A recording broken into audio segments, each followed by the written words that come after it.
ছোট্ট একটা পরিবার, কিন্তু ভীষণ রকমের সুখী। ও যদি ভালোই না হতো তাহলে তো আর আমার ভাত হতো না। আমার লাল এরকম মানসিক কয়জনে টাইমবে, কেউ টাইমবে না। আমার সাধারণ জ্ঞান আমি পাই যে সকল মানুষ সব টাইমবে না। যদি আমি ভালোই না বাঁচতাম 24টা বছর, কি সে আমার সাথে থাকতে পারতো? প্রতিদিন পত্রিকায় কত খবর আসে, সব খবরের শিরোনাম কি মনে থাকে? থাকে না। কিন্তু 2014 সালের 14ই ফেব্রুয়ারি বিশ্ব ভালোবাসা দিবসে প্রথম আলোতে প্রকাশিত খবরের শিরোনাম আজও মনে গেঁথে আছে। খবরের শিরোনাম ছিল ভাটার জীবনে ভালোবাসার জোয়ার। সেই ভাটার জীবনে ভালোবাসার জোয়ার এনেছিলেন, আমার পেছনে আছেন মনির ভাই আর মাসুরা আপা। মনির ভাইয়ের হাইট হচ্ছে 5 ফুট 1 ইঞ্চি আর মাসুরা আপা 3 ফুট 2 ইঞ্চি। এই দুজন ভালোবেসে বিয়ে করেছিলেন। তারপর তাদের জীবনে নেমে আসে নানা রকম ঝামেলা। সেসব কাটিয়ে তারা বিগত 24টি বছর ধরে একসঙ্গে আছেন এবং তাদের কোল জুড়ে এসেছে একটি কন্যা শিশু। সেও এখন বড় হয়ে গেছে, পড়ছে 7ম শ্রেণীতে। আমার পেছনে তারা সবাই আছেন, আমরা একটু কথা বলবো।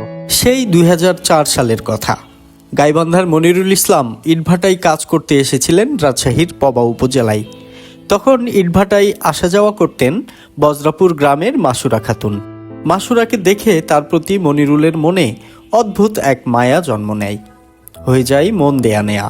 তারপর একদিন পালিয়ে কোর্টে গিয়ে তাকে বিয়েও করেন মাসুরার পরিবারের অমতে।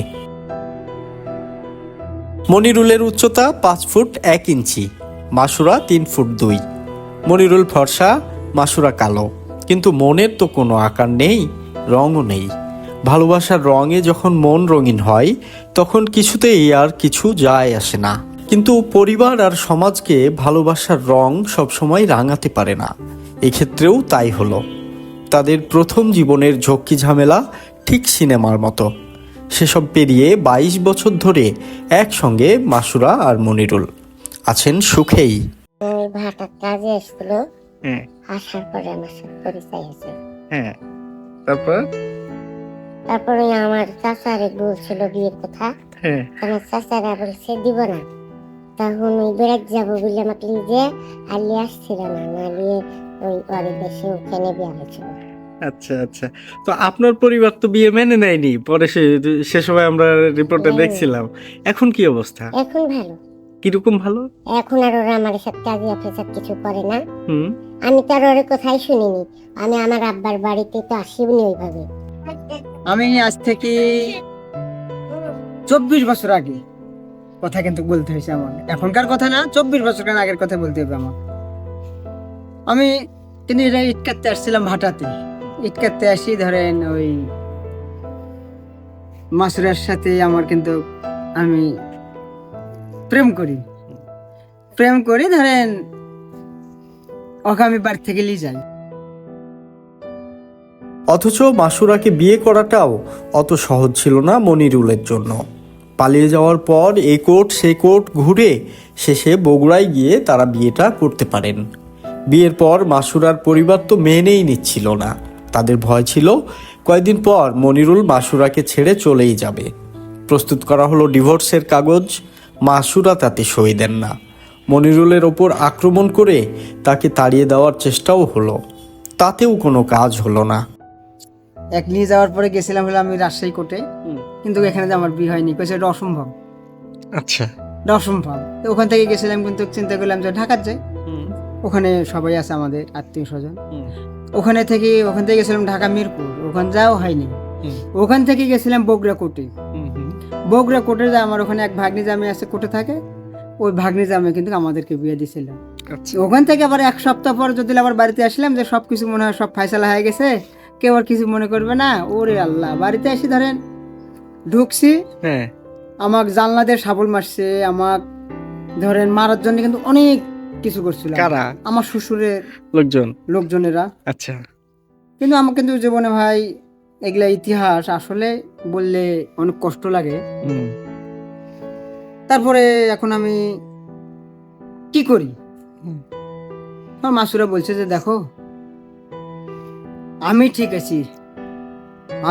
আছি, আমার কে কি করেছে আমি এখন দেখবো, দাঁড়াও। তারপরে সবাইকে ধরেন এই বললো যে যাই আসবে, দেখ আমার হাতে হাসি আছে, আমার স্বামী দরকার, আমি বিষ আনতেছি, কেউ কথা কবে না। তো আব্বা মায়ের মতে আমার এর ভাত হতো না, আমার ভাত হতো না। আর আমাকে হলো ডিভোর্স করবো বলি কাগজ পর্যন্ত উলি গেছিল আমার এই বাড়ির মানুষই। কে কে? আমার এই আমার আব্বার বংশের মানুষই। আচ্ছা। কিন্তু আমার একটা ফুপা ছিল, আর আমার একটা ফুপু থাকি দেখছে যে এই অবস্থার হাতে আমার কাগজ কাড়িলি, তখন ছিঁড়ি ফেলা আমার আব্বার সবার সাথে কাজিয়া। আচ্ছা। যে তুই এই অসল বিক্রি তুই ভাগ দিছে লিবেড়েছে, এডি ভালো, আর কিসের লেগে থেকে তোরা ভাগ দিলি দি, এই সেই বাড়ির কাজিয়া গন্ডগোল। তার থেকে আমি আর আমার আব্বারের বাড়িতে এভাবে আসিনি। আচ্ছা, এখন কি যোগাযোগ আছে? যোগাযোগ আছে, আমি এভাবে আসিনি। এখন মেনে নিয়েছে তো? হ্যাঁ। আর আপনার শ্বশুর বাড়ির লোকজন? আমার শ্বশুর বাড়ির লোকদের সবসময় ভালো। সবসময় ভালো? হ্যাঁ। কিরকম ভালো? আমার শ্বশুর বাড়ির মানুষ, আমি গেলে তো আমাকে মনে হয় না যে মাটির থুবি, এরকম সবাই আমার আপারা, আমার বড় ভাইরা সবাই, আচ্ছা, আমার ভাসুরা সবাই ভালোবাসে। এখন আপনি তো খুব সুখে আছেন না? হ্যাঁ, এখন আল্লাহ দিলে আপনি দোয়ায় সবার দোয়াতে আমি এখন ভালোই আছি। মনিরুল মাসুরার ভালোবাসা শেষ পর্যন্ত সব বাধাকে জয় করেছে। 1 বছর 2 বছর করে দেখতে দেখতে 8 বছর পার হয়ে যায়। তারপর মেনে নেয় মাসুরার পরিবারও। একখণ্ড জমি দেওয়া হয় মনিরুলকে, সেখানে ইটের একটা ছোট্ট ঘর করে বসবাস শুরু করেন তারা। 8 বছর পর মনিরুল মাসুরার সংসারের সুখ তরির পালে অন্যরকম এক হাওয়া লাগে। মা হবেন মাসুরা। খুশির সঙ্গে উৎকণ্ঠাও তো কম ছিল না। মায়ের ওজন যে মাত্র 12 কেজি। একদিন মাসুরাকে নিয়ে হাসপাতালে গেলেন মনিরুল। সেখানেও বিপত্তি, কেউ মানতেই চায় না যে মাসুরা তার স্ত্রী। শেষমেশ সবাইকে বোঝাতে সক্ষম হলেন। 2013 সালের 9 জুন সিজারের মাধ্যমে জন্ম নেয় তাদের মেয়ে মরিয়ম। শারীরিক উচ্চতায় সে এখন মাকেও ছাড়িয়ে গেছে। স্কুলে যায়, পরে 7ম শ্রেণীতে। মেয়ের নাম কি? মরিয়ম। কোন ক্লাসে পড়ো? 7 উঠলাম। বাহ, অনেক বড় হয়ে গেছে তো। এত দেখছিলাম। কখন আপনারা সেই সময় দেখেননি তো? তখন ছিল, ছোট ছিল। ছোট ছিল তো, এখন বড় হয়ে গেছে দেখতে দেখতে। বড় হয়ে গেছে। হ্যাঁ, মরিয়ম যখন পেটে আসলো তখন ডাক্তাররা কি বলেছিল বলো তো? সর্বনাশ। আমি এখন মেডিকেলে গেছি, মেডিকেলে যাওয়ার পরে এখন আমাকে বলছে মাসুরাক নি যে গেছি আমি, যে দেখি তো কি অবস্থা, পেট ব্যথা করছে, বলছে যে চলো যাই। তখন যাওয়ার পরে তখন বলছে যে তুমি কাকে নিয়ে এসছো, এটা কে তোমার? মানে আশ্চর্য ঘটনা। আমি বলছি এটা আমার স্ত্রী, কাছে অসম্ভব। মানে ওরা ধরেন আমার উপর মানে বিশ্বাস করতে পারছে না। আচ্ছা। তারপর আমি বললাম যে দেখেন এটা আমার আসলে স্ত্রী, এটা আমার। তারপরে যাই হোক, ওখানে এক সাজেদা ম্যাডাম নামে ছিল। তারপর ও আমাকে সাথে করে নিয়ে চলে গেল গাইনি বিভাগে। নিয়ে যাওয়ার পরে তখন নুরিয়াতি আর লাভলি গাইনি বিভাগে, সে আমাকে বলছে যে ভাই জামাই এটা আপনার কে? আমাকে এই ঘরেই বলছে, কিন্তু সত্যি কথা যেটা। তখন আমি বললাম যে এটা আমার স্ত্রী, এই ব্যাপারে এই বৃত্তান্ত। তারপরে ধরেন আচ্ছা ঠিক আছে, কি সমস্যা? আমি বললাম যে এই ব্যাপারে এই বৃত্তান্ত একটু দেখেন না কি হয়েছে। তারপর দেখার পরে বলছে যে পেটে বাচ্চা। এটা কিন্তু আসলে অনেক কষ্টের কথা। এই কথা কিন্তু আমি কাউকে বলিনি, আজও না, আজকে সর্বপ্রথম বললাম। আমি তো জানি। হ্যাঁ, তারপরে এখন আমি দেখার পরে তখন বলছে যে আচ্ছা ঠিক আছে। ইয়ে করার পরে তখন বললো যে ভাই জামাই তুমি কি বলতে চাইছো? তো আমি মাসুরের দায়িত্বটা আমি নিতে চাইছি। এত ছোট একটা পেশেন্ট, আমার ছোট একটা মানে এর চেয়ে আর ছোট হয় না মানুষ। আমি যা করার আমি করব, আমি দায়িত্ব নিব। তখন আমি বলছি যে দেখেন এত ছোট্ট মানুষ, বাচ্চা কাচ্চা নেওয়া তো আমাদের পক্ষে সম্ভব না, আমি গরিব মানুষ, আমি এত টাকা পয়সা কোথায় পাবো? তখন কিন্তু বলছিল আমার যে যা খরচপাতি কিন্তু আমি চালাবো, তোমার কোনো সমস্যা নেই। 15 দিন পর পর আমি যেতাম অবশ্য। যাওয়ার পরে তখন হাসিনা ম্যাডাম, তখন ছিল হাসিনা ম্যাডাম, আমাকে বলছিল যে আচ্ছা ঠিক আছে। এক নিয়ে কিন্তু অনেক মানে আনন্দ পেয়েছিল ওরা, মানে ছোট্ট মানুষ। আবার কি ধরেন নুরিয়াতি আর লাভলি গাইনি বিভাগে। মনির ভাই কেমন মানুষ? ওই খুব ভালো মানুষ। অল্লাহাল মানুষ লাকেলে আমার মতন মানুষ 1 কোটি মানুষ ওটাই নিলিবে আমাকে যেভাবে লিবে না। আচ্ছা সব মানুষ সবাক লিবে রাখে না। আচ্ছা এখন ভালো ভালো মানুষ একটু মানুষ ভাত দিই না, দিছে না। হ্যাঁ। আর আমি ওর মুখের বড় কথা তুই ভাষাও আমি কোনোদিন শুনিনি, বাহ এখনো শুনিনি। আমি তো একটু জ্বর এলে আসালি থেকে নিচে নামতে পারিনি। ওই সব অখি করা লাগে। ভাতই তো আমি যে শীতে একটাই আমি তুলি ভাত খাবো না, আমার খাওয়াইলে খাবো আর না খাওয়াইলে না। শীতের দিনে? আচ্ছা এখনো ভাত তুলে খাওয়া? এখনই তো এখানেই খাওয়াইলো, হুম নাহলে আমি ভাত তুলি খাইতে পারিনি, হাতে ঠান্ডা লেগে। ওই কাজের থেকে আসবে, ওই গা গোসল করবে, তখন আমাকে ভাত খাওয়াইলে গা আমাকেও খাওয়াবে, আমার মেয়েকেও খাওয়াবে। এক জীবনে কম কষ্ট করেননি মনিরুল। ইটভাটার কাজের জন্য স্ত্রী আর ছোট্ট সন্তানকে নিয়ে থেকেছেন ইটখোলার ছোট্ট অস্থায়ী ঘরে। তারপর ভাটা ছেড়ে বাড়ি এসেছেন, ভ্যানের চাকা ঘুরিয়ে সংসার চালিয়েছেন। 2024 সালে তাদের কথা জানতে পারে জেলা প্রশাসন। সরকারি খরচে এই দম্পতিকে করে দেওয়া হয় নতুন বাড়ি আর একটি দোকান। দোকানের প্রথম ক্রেতা ছিলেন তখনকার জেলা প্রশাসক শামীম আহমেদ। একমাত্র মেয়েকে নিয়ে এখন ভালোই আছেন মনিরুল মাসুরা দম্পতি। আপনাদের কোনোদিন ঝগড়া হয় না স্বামী না স্ত্রীর? না, আমার ওরকম ঝগড়া কাজিয়া ফেসাদ নাই।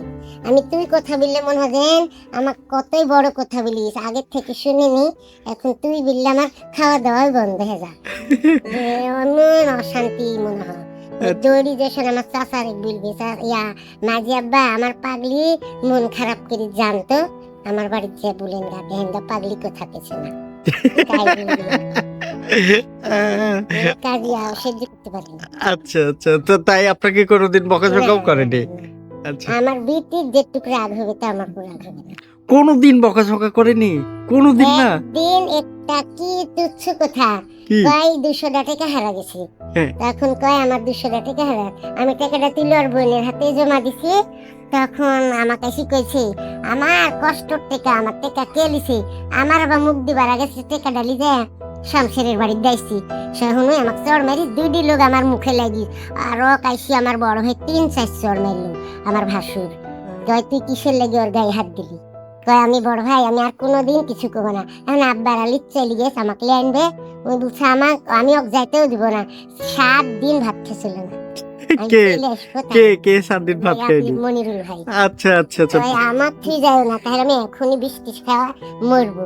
আর আমার আব্বারা উঠে আমি লি যাবো, তুমি চড় মারিছো, এসব বেশি কোনোদিন মারতে পারো, সামক জীবনে আর তুই ভাষাও বলবো না। আমি আজও বলিনি। রবি বলি যাবে কাজে যাওয়ার আগে, আম্মু তুমি তোমার আম্মু সব কাজ করি পানি গ্যাসে গরম করি ওর লেগে ঠিক যাবে, তাহলে খাবে ক্লাসে ঢালি। আপনি মাসুরা আপার জন্য কি কি করতে পারেন? মাসুরা আপার জন্য আমি কি করতে পারি? মাসুরা আপার যত কষ্টর কাজ হ্যাঁ। সম্পূর্ণ আমি করি। আপনি নাকি খাবারও তুলে খাওয়ান? হ্যাঁ, খাবার তুলি খাওয়াই, মানে এখন তো অত ছোট মানুষ, ওই ধরেন ওই কাজ কাম নিয়ে ব্যস্ত থাকে, আমার বলে একটু খাওয়া দাও, ফস করে আমি খাতে বসলে ওই ওখান থেকে একটু খাওয়া দেয়, হয়ে গেল। আচ্ছা আচ্ছা, আপনি কি তাহলে খুব সুখী মানুষ বলবো? হ্যাঁ ইনশাল্লাহ, আমার মতন আর সুখী মানুষ কে আছে? আমাকে তো সবাই সাপোর্ট করছে এখন ইনশাল্লাহ, বুঝতে তো পারছেন, আমাকে এখন সবাই সাপোর্ট করছে, যেমন আপনারা সাপোর্ট করছেন এইরকম সবাই সাপোর্ট করে। মনির ভাই হয়ে আপনাকে টানছে? হ্যাঁ, ওই আমি তো দেখছি আমার চোখেই তো, আমি আমার ভাই বোনের দেখছি ওরা সুস্থ সবল মানুষ, তারপরে কত অশান্তি। আমার এই অশান্তি জিনিসটা নাই। আপনারা সবাই দোয়া করবেন যেন আমি এইভাবে যেন ওর হাত থেকে আল্লাহ আমাকে নিলে আমার মৃত্যু হয়ে যা।